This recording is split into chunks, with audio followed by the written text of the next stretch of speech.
So it looks like Boasberg has thrown in the towel.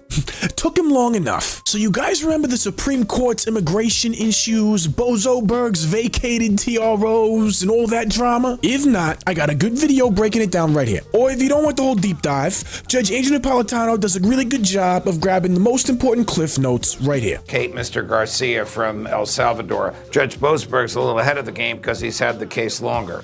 So when a judge finds that there's probable cause for criminal contempt, that means that he, the judge, will file the criminal complaint against whomever he says engaged in the willful dereliction of his order.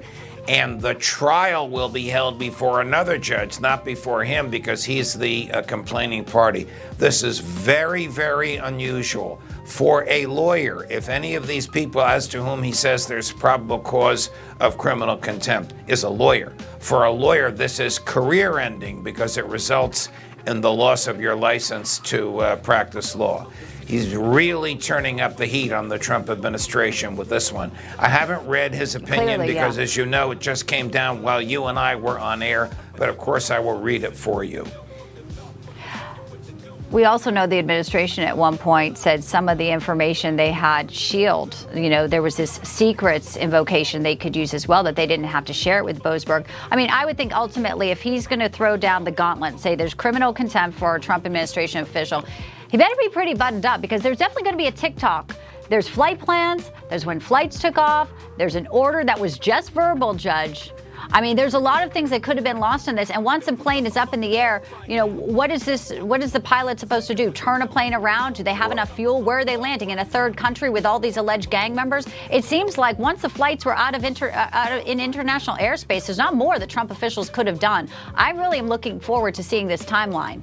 Well, we should see the timeline very soon, because presumably by this finding of probable cause, it is accompanied by an opinion. You've just got to write this down. With the timeline in it. Now, this is very interesting because the prosecutors would have to come from the DOJ, and the people being prosecuted are from the DOJ. So if Pam Bondi, if the Attorney General, refuses to allow her people to prosecute this adds another level of complexity, whereby Judge Boasberg could order a private lawyer to act as a special Attorney General and prosecute these DOJ lawyers in another federal court.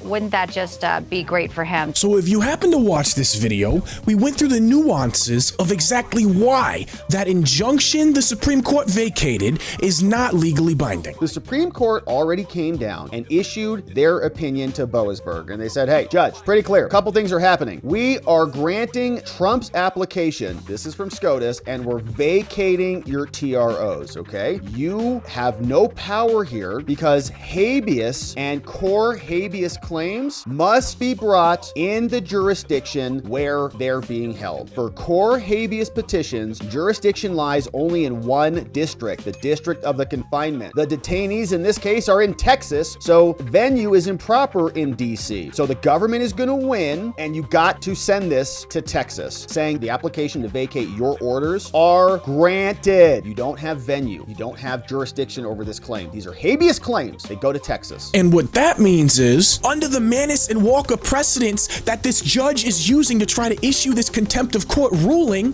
contempt of court is invalid because the TRO was transparently invalid on its face due to the jurisdictional issues. Well, that didn't stop Boasberg over here from still hearing arguments from new ACLU filings trying to say, hey, I know you don't have jurisdiction over these entities in court, but let's just magically turn this into an entire class and claim that now we have jurisdiction to issue nationwide injunctions. And Judge James Boasberg ordered an emergency hearing Friday night to hear arguments from the ACLU about a temporary restraining order that could potentially slow the Trump administration's use of the Alien Enemies Act. The Supreme Court says we don't have jurisdiction over the entities in court? Let's just randomly include people that have nothing to do with this case. We'll just create an entire class out of Tren de Aragua members. Cause, we didn't get the message from the Supreme Court the first time. At this point, the ACLU should change their name to the CCLU, the Corporate Civil Liberties Union, because they've completely ditched the American portion of their label to get in bed with NGOs that have billionaire and cartel connections. Who funds those organizations? According to public record, a lot of that money ties back to this guy right here, George Soros. The Open Society Foundation, which is what he uses as an umbrella, is an attempt to get rid of borders and push internationalism. Yo, it's Sneaky Pete. No, P. Hegseth. Well, it looks like good old Boasberg has finally come to his senses. A little late, honestly.